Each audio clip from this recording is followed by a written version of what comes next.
नमस्कार दोस्तों। आज हम बात करेंगे योगा के कुछ महत्वपूर्ण चीज़ों पे कि योगा करने से पहले हमें क्या करना चाहिए और कौन सी चीज़ों पे ध्यान देना है।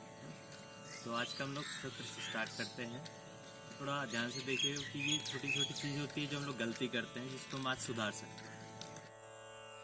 योगा करने से पहले हमें मुख्य 3 बातों पे ध्यान देना होगा, है ना। तो मुख्य 3 बातें क्या चीज़ है, आज हम लोग उस पर बात करते हैं। पहले श्वासों पे, श्वास की गति क्या होना चाहिए, है ना। श्वास की गति पे हमारा कैसे कंट्रोल होना चाहिए। दूसरा, ब्रीदिंग पैटर्न, है ना, लयबद्धता किस तरह से होनी चाहिए।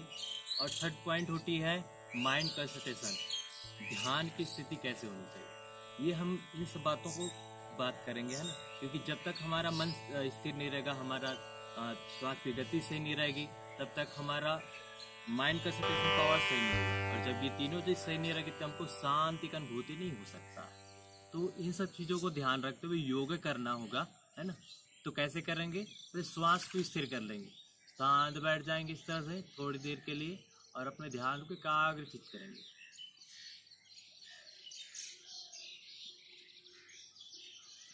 स्लोली स्लोली ब्रीदिंग को अप डाउन करेंगे, इनहेल एंड एक्सहेल करते हुए।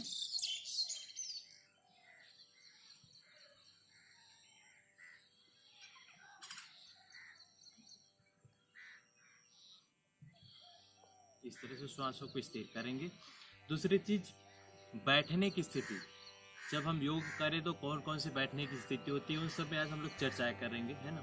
इस समय जो मैं स्थिति में बैठा हूँ, ये सुखासन, नॉर्मल बैठने की सुखासन।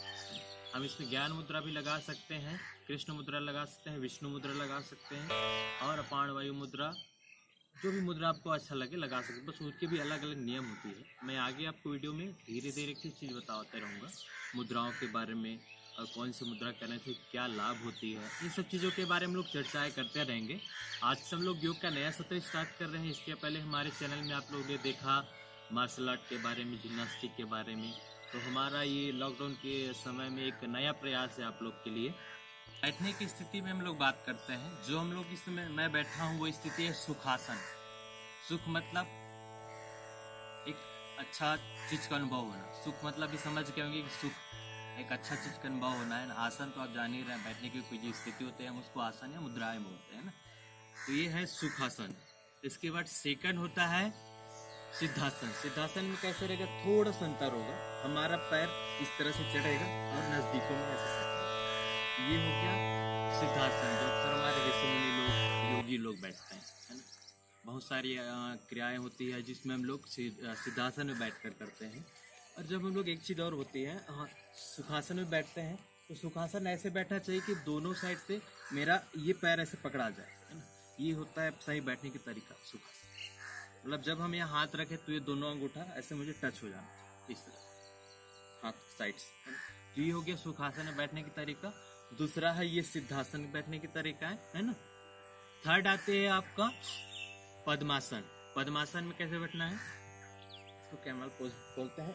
ये दोनों पैर ऊपर, ध्यान रहे हमेशा मेरुदंड सीधा होना चाहिए, रेट करके एकदम सीधी होनी चाहिए। कोई भी इसमें मुद्राएं लगा सकते हैं। तो ये हो गया हमारा पद्मासन, है ना। पद्मासन के बाद आता है, इसका बेनिफिट आपको बाद में बताएंगे। आज हम बैठने के तरीका के बारे में सिर्फ बात करेंगे, साथ ही साथ आगे वीडियो में सब चीज़ों के बारे में हम लोग चर्चाएं करते रहेंगे, है ना।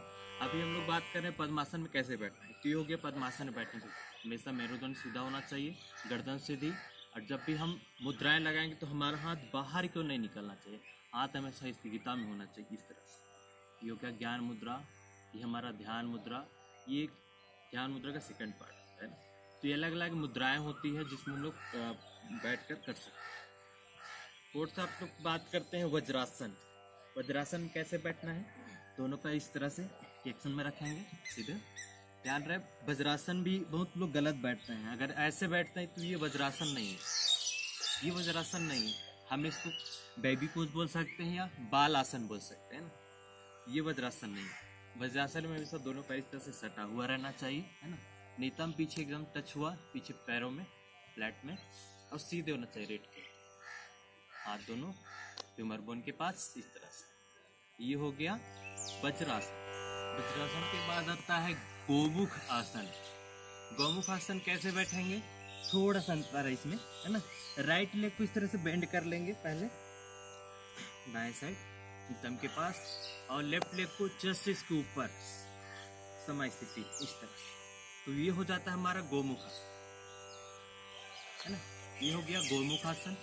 ये मुख्यतः 5 बैठने के आसन हुआ, बहुत सारे और भी हैं, ये मुख्य 5 है जिसके बारे में आज आप लोगों से हमने चर्चा किया। ध्यान ये रखना है जब भी हम बैठे तो हमारा वातावरण कैसे है, हम कहाँ पे बैठे हैं, और हमारा बैठने के लायक वो आसन सही है कि। बहुत सारे लोग नॉर्मल दरी में या फिर ऐसे कुछ चटाई में बैठ जाते हैं, तो ऐसी चीज में बैठना है जिससे हमारा शरीर का संपर्क भूमि गजत से नहीं होना चाहिए, पृथ्वी से नहीं होना चाहिए। इससे क्या होता है, हमारे अंदर जो ऊर्जा है वो पृथ्वी जोड़ कर लेता है, अपने अंदर सुसाइड कर लेता है।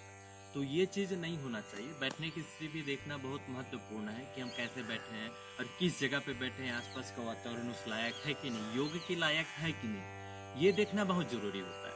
कि कहीं भी बैठकर योगा नहीं किया जा सकता है। समानतः देखना ये है कि हमारे बैठने के लायक वो जगह है कि संतुलित नहीं, वातावरण उस लायक है कि नहीं। ये छोटी छोटी बातें होती हैं जो हमें ध्यान देना है। इस तरह से हम लोग आपके लिए, आप लोगों के लिए छोटा छोटा वीडियो योग के माध्यम से और अपने चैनल के माध्यम से लाते रहेंगे।